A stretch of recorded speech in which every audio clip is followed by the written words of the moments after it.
Thomson. Aujourd'hui, je vais vous donner tous les secrets de ma figure préférée, le Thomson. La figure en soi n'est pas si compliquée, mais il y a deux prérequis assez techniques. Le un pied en avant sur la mauvaise jambe et le contre-pied sur la bonne jambe, mais en marche arrière. Allez, on commence par la mauvaise jambe en ouvrant légèrement le talon. Ça nous fait pivoter légèrement, mais on garde bien le contact avec le tibia de la mauvaise jambe. Comme ceci, ce qui nous met dans la bonne position pour continuer le mouvement. Pour continuer le mouvement, on fait un quart de tour avec le bon pied pour venir poser le talon contre la roue à l'avant de la pédale, ce qui nous donne un point d'appui pour finir le demi-tour du pied. Après, il ne reste plus qu'à libérer l'autre jambe. Donc je pivote très légèrement la mauvaise jambe, je maintiens la roue avec le tibia, ce qui me permet de commencer un quart de tour avec les épaules. Je dégage le bon pied, je pose le talon contre la roue et je finis le demi-tour. J'arrive donc en marche arrière sur contre-pied avec l'épaule ouverte vers l'extérieur du cercle.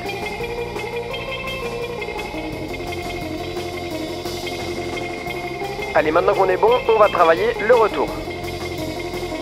D'abord, on se remet en marche avant. On décolle très légèrement le talon du bon pied, on maintient bien la roue avec le tibia, ce qui nous permet d'engager le demi-tour avec le haut du corps et de faire le demi-tour pour reposer le deuxième pied. Si vous préparez pas bien le début du mouvement, votre demi-tour va ressembler à ça.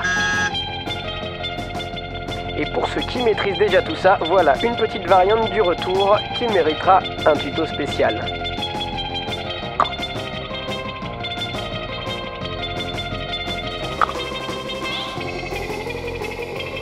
Pour la petite histoire, j'ai baptisé ce mouvement le Thomson pour tirer mon chapeau à Brian Thompson, un wheeler américain qui m'a beaucoup fait rêver à mes débuts et qui a été le premier à partager cette figure sur une vidéo.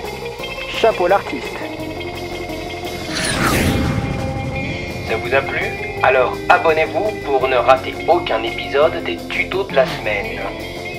Prochain tuto la semaine prochaine, on verra ensemble le Spoons.